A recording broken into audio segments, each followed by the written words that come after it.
Bonsoir, bienvenue sous le ciel bordelais via TV5 Monde. Aujourd'hui, Nec Plus Ultra flirte avec la singularité. Mode, décor éphémère, artisanat fin, flirte avec la rareté, nous aussi sommaire. Découvrons d'abord les créations d'une reine du tricot couture. Ensuite, faisons un saut dans le passé, mais dans un décor authentique. Et enfin, nous nous rendrons en Bourgogne à la rencontre d'une fine lame de l'art coutelier.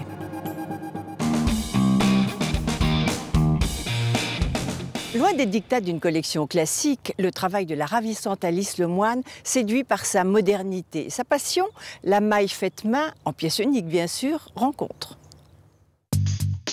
Trop vite mise au placard par les dictats d'une mode bien souvent nourrie de préjugés, la maille a trouvé avec Alice Lemoine une ambassadrice de première main. Et une occasion en or de redonner à ce savoir-faire la place qu'il mérite parmi les métiers d'art. J'ai démarré l'intérêt du travail à la main par ma grand-mère qui m'avait inscrit dans des cours de vieilles dames quand j'étais au collège, donc après l'école. J'allais déjà apprendre à faire de la couture. Donc en fait, j'ai jamais quitté ça et directement après le lycée, j'ai eu envie de continuer. Je me suis jamais posé la question de faire autre chose qu'un métier manuel. De fil en aiguille, un parcours épatant dont les premiers pas se sont déroulés dans un atelier. J'étais dans la couture et c'est des envies personnelles où je me suis approchée de la maille et le tricot à la main, c'est un petit peu venu par hasard chez Rick Owens. C'est eux qui ils n'avaient pas ça dans leur atelier. Moi, j'ai tout de suite eu la sensibilité de faire ça, je trouvais ça très chouette.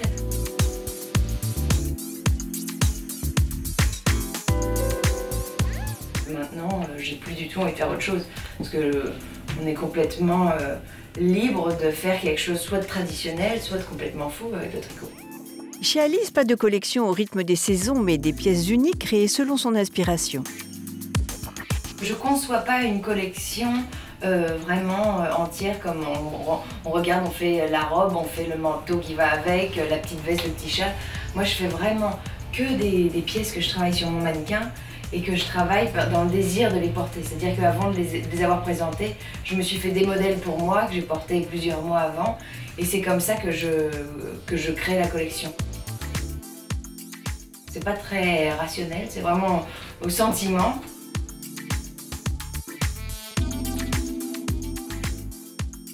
Même si je tricote toute ma collection, j'ai plein de livres de tricot qui me servent juste à regarder les images. C'est-à-dire que je ne peux pas lire un livre de tricot, je sais pas. Je sais pas faire plein de choses, mais en même temps, tout ce que je sais pas faire, j'ai pas envie de le faire. C'est ce que l'on appelle créer son espace de liberté, indispensable pour pratiquer son activité en toute sérénité. J'adore cette activité parce que c'est très relaxant, très apaisant de tricoter. Et ça me fait du bien. Et en même temps, c'est assez convivial. C'est pas laborieux à s'exclure d'un groupe pour travailler sur l'ordinateur. C'est comme ça que je fais quelques pièces. Et une fois que j'ai fait quelques pièces qui me semblent suffisamment intéressantes à développer, j'essaie de me dire, bon, j'en fais une un peu plus courte, un peu plus longue, etc. C'est comme ça que je construis la collection. Mais d'abord, c'est vraiment de l'inconscient qui me fait faire quelques nouvelles recherches à la main. Quant à savoir qui de la tête ou des mains mène la danse des aiguilles. Dans le tricot, j'essaie que ce soit la main qui guide. Parce que c'est dans l'erreur qu'on va trouver des nouveaux trucs. Parce que dans le cerveau, on n'est pas suffisamment intelligent pour projeter des choses qui n'ont jamais été faites. Enfin, on peut pas imaginer ce qui n'a pas été imaginé.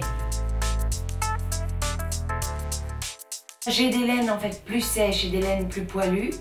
Je remarque qu'on est peut-être dans une ambiance où les gens ont l'air de plus aimer les laines sèches. Et c'est tant mieux parce que moi aussi je préfère la laine sèche parce qu'on voit plus le dessin de la maille. Mon poilu, c'est agréable parce que c'est chaleureux.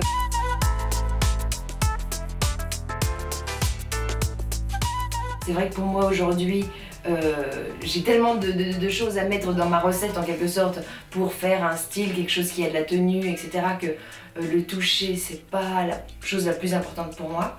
Donc j'essaie quand même de proposer des produits pour les gens pour lesquels c'est important. j'ai des couleurs qui sont effectivement un peu diluées dans du noir pour que ce soit moins flashy. C'est-à-dire que c'est de la couleur et c'est pas difficile à porter. C'est-à-dire que j'aime pas être tout le temps noir, mais j'ai pas non plus envie d'être en rouge flashy, donc c'est un peu un compromis ma couleur. Un compromis de bon ton qui sert à merveille ses formes et ses volumes nés de l'accumulation de points. Malheureusement, étant toute seule, j'ai pas le temps de chercher des fils aux quatre coins du monde. Je cherche des fils qui sont tous français aujourd'hui, donc bon, je fais avec ce que j'ai sous la main. Mais non, j'ai quand même pas mal de fils. C'est pas toujours la même chose.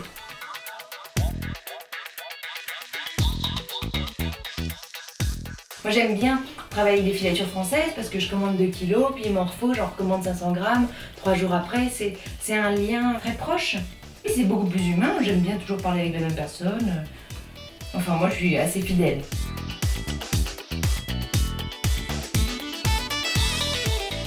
Quand on me demande si c'est des pièces uniques, j'en fais de la production, mais chaque pièce a sa particularité quand même.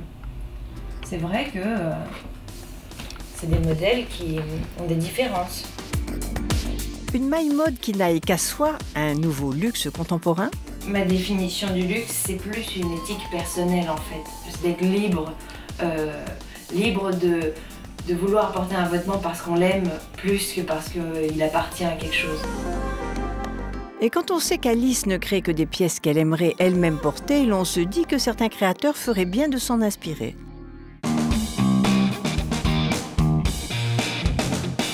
Depuis son adolescence, Aurélien Deleu se passionne pour le décor. Il traque l'objet art depuis 25 ans et partage ses bonheurs avec des mises en scène éphémères. Ses rendez-vous sont très attendus, alors ne perdons pas une minute.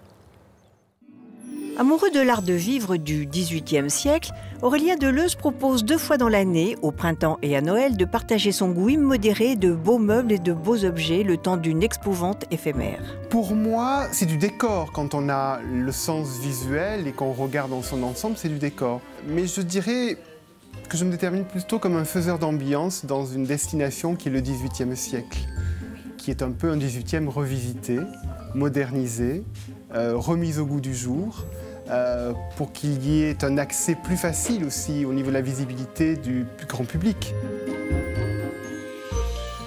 Ça permet aussi culturellement de redécouvrir le XVIIIe ou de le découvrir tout simplement quand on ne le connaît pas, sous une autre forme, une autre égide, une autre façon de le visionner. Mieux qu'un musée, plus drôle qu'une vente aux enchères, ces compositions hyper réalistes font un bond de 2 siècles dans le passé au cœur des intrigues. C'est la base de tout, dans le sens où il y a une telle richesse culturelle au niveau de l'artisanat qui nous qualifie en France, dans le monde entier, qui fait que le XVIIIe est très plaisant. Cette richesse culturelle, beaucoup de gens et beaucoup de designers, même aujourd'hui, s'en inspirent. Moi, le premier. C'est une chaise chinée, il y a 25 ans de cela, qui a donné le virus à ce virtuose de la mise en scène. Moi, j'ai commencé à chiner, j'avais 11 ans. Je suis tombé dans le pot et dans le virus à cette période-là, très jeune en effet. Et j'ai cultivé ça parce que c'est devenu une passion et c'est quelque chose, c'est comme l'a dit tout à l'heure, un art de vivre. Et quand on est piqué à ce jeu-là, eh bien, je crois qu'à tout jamais, on va dans ce sens-là.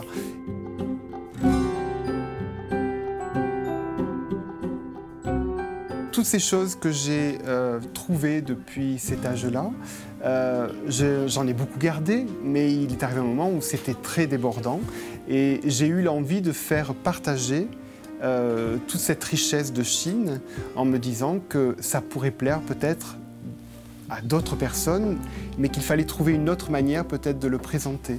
C'est-à-dire pas dans un sens classique, mais dans un sens un peu plus contemporain, un peu plus modernisé, le marier aussi à des éléments plus nouveaux. J'ai commencé à faire une première vente dans un loft que j'ai à Cannes. Et cette vente a superbement bien marché et voilà, ça a été l'explosion et ça m'a permis de faire la même chose à Paris. Et je donne rendez-vous à tous mes clients 2 fois par an. J'expose le fruit de ma Chine sur un nouveau thème 2 fois par an qui est le printemps et Noël. Ces deux rendez-vous sont courus par tous les amoureux des objets authentiques, ces souvenirs d'autrefois sur lesquels le temps qui passe laisse sa merveilleuse empreinte. Ça, c'est un vrai lit à la polonaise, avec toutes ces ferrures anciennes, ces bois d'origine, avec une couleur exceptionnelle qui est ce vert amande. Et ce lit à la polonaise n'est pas un lit tout à fait banal, parce que ce lit à la polonaise a accueilli pour une nuit seulement, et c'est inscrit ici sur cette plaque en cuivre, Napoléon Bonaparte, qui y a couché. Donc c'est un lit un peu exceptionnel, qui porte à la rêverie pour les férus de cette période-là. Donc ça rajoute un peu de piment à son histoire, à ce lit. L'histoire ne dit pas si Napoléon était seul dans cette couche impériale. Je l'ai fait recouvrir de toile de chanvre ancienne pour lui donner un côté un peu plus contemporain, évidemment, parce qu'avant on mettait des soies ou des brocarts ou des velours. Et là, je l'ai harmonisé, évidemment, avec toute cette tenture de fraîcheur. Et pour mieux partager ce goût de l'authentique, Aurélien a ouvert au cœur de Paris un lieu d'exposition permanent, accessible sur rendez-vous. Je chine, je garde, je me sépare, je recommence. Et puis surtout, je chine tout au long de l'année, un peu dans toute l'Europe et surtout dans des pays de prédilection où le 18e est très présent. Et quel que soit le parcours, je reviens toujours à mes premiers amours de Chine. C'est-à-dire qu'en France, évidemment, on trouve des choses extraordinaires, mais on en trouve aussi beaucoup en Suède, en Italie, et dans les pays comme le Danemark aussi, où il y avait une richesse culturelle au niveau du mobilier à cette époque-là, qui est un peu plus méconnue, mais il y a des choses extraordinaires un peu partout en Europe, en fin de compte.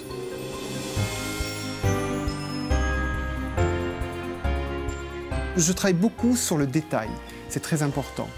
D'ailleurs, vous pouvez le voir dans le décor, tout est pensé dans les moindres détails. Comme si on était parti il y a 300 ans ou 250 ans et qu'on retrouvait le décor intact, mais dans une ambiance et dans un cocon complètement nouveau. On salue le talent de ce metteur en scène de l'art de vivre et de l'objet qui sait nous réconcilier avec l'histoire sans avoir besoin d'ouvrir un livre. Ça le fait, comme l'on dit.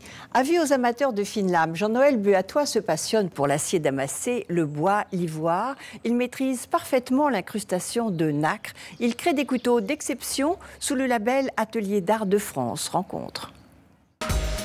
Bien caché au pied du plateau de Langres en Bourgogne, il est un atelier discret qui abrite un savoir-faire séculaire, celui de la coutellerie, mais version grand art, au point que Jean-Noël Buatois s'est vu remettre en juin 2011 le prix Liliane Bettencourt de l'intelligence de la main pour sa dague Common en acier damassé organique. On ne sait jamais bien d'où arrive une passion, c'est jamais très évident à définir. J'ai toujours aimé les couteaux. J'ai suivi un cursus assez classique d'école d'art. Moi, j'ai rencontré quelqu'un qui faisait des couteaux par forgeage. J'étais absolument incapable d'imaginer que ça pouvait exister encore aujourd'hui. Et j'ai commencé à forger une lame avec lui. Et j'étais renversé. J'ai eu besoin de travailler avec cette matière-là. Pour les étapes les plus compliquées, entre autres pour le damas, voilà, j'ai travaillé avec Raymond Rosa. Pour tout, en fait, il faut se former. Donc chaque année, je me forme à quelque chose. Là en ce moment, j'apprends la bijouterie. J'ai appris le travail de l'ivoire auparavant. J'ai appris le travail du bois auparavant. C'est-à-dire que c'est monstrueux, la coutellerie. C'est absolument monstrueux. Il y a 50 opérations qui sont faites dans l'industrie par des gens différents. Un morceau d'ivoire qu'on vient de sculpter et qui se transforme sous nos yeux, très très vite, avec quelques opérations, un morceau d'ébène dont on distingue les veines et quelques secondes plus tard, les veines sont devenues noires parce que le bois s'oxyde. Tout ça, c'est l'extraordinaire vivacité du vivant. Quand on est devant le feu, c'est puissance 10. Le feu, c'est complètement fou parce que toutes les émotions, toutes nos perceptions, toute la finesse qu'on peut développer pour sentir la bonne température, pour sentir ce qui est en train de se passer, c'est une façon d'entrer dans la matière et d'entrer en nous parallèlement. Et c'est ce qui fait qu'on devient des artisans peut-être un peu idéalistes, mais bon, ça peut donner des résultats. La quête de Jean-Noël Buatois, la perfection, c'est le travail de l'acier damassé. Il explore aussi la sculpture des manches en bois et en ivoire et maîtrise parfaitement l'incrustation de nacre et de cornes. Tout démarre par un dessin. Le principe, c'est d'obtenir quelque chose qui va être mon guide et que je vais suivre pas à pas pour arriver précisément à ce que je veux. Donc il peut y avoir plusieurs états du dessin, quelquefois je cherche les matières, quelquefois c'est vraiment plus technique, vraiment au niveau de la ligne. Je cherche aussi toujours l'échelle. Il y a une échelle où les objets sont plus propices, sont plus justes.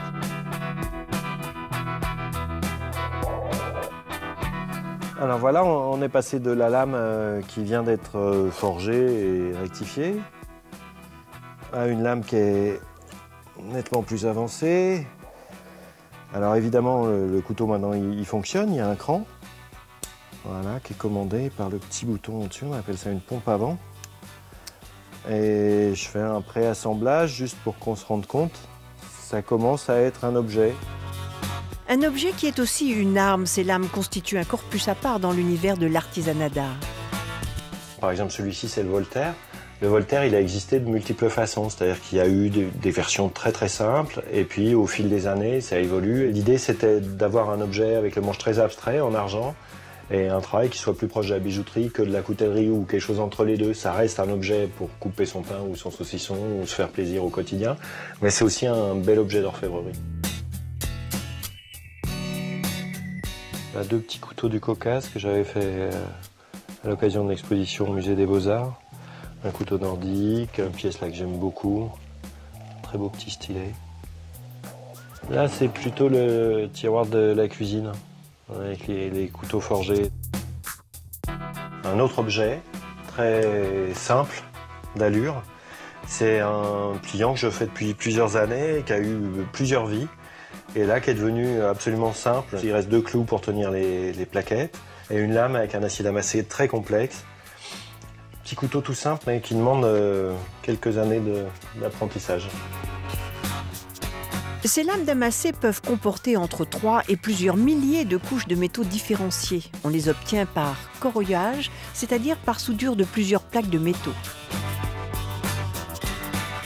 Dans toutes les cultures du monde, on a à un moment fabriqué de l'acier avec des techniques de pliage et de repliage qui sont extrêmement complexes, très difficiles à maîtriser. On va commencer par frapper, il n'y a absolument pas de fibre. On a l'habitude de penser l'acier comme quelque chose de fibré, de texturé. On va l'empiler et c'est le départ du damas. On va la souder dans le feu et on va commencer à agglomérer cette pièce.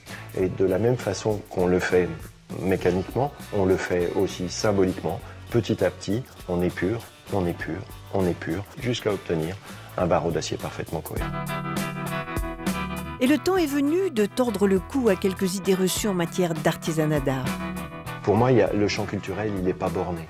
En France, on a tendance à penser que les métiers d'art, donc les métiers comme ceux que je pratique, sont des métiers très fermés, que c'est un univers de la main. Je ne crois absolument pas à ça. Les métiers d'art, c'est le monde culturel, c'est la culture matérielle. Et je crois qu'il ne faut pas imaginer cette petite case-là comme quelque chose de fermé. C'est totalement ouvert. En tout cas, moi, c'est comme ça que je le pratique. Tout me sert pour mon travail. Les plantes que je mets dans mon jardin me servent. Il y a des divisions géométriques absolument géniales que je trouve dans la nature. Tout me sert, tout m'est utile. Il n'y a pas de limite entre les choses. Si l'on adhère à cette théorie de vase communicant, l'on restera en revanche songeur quant à la transmission de ce savoir-faire unique aux prochaines générations.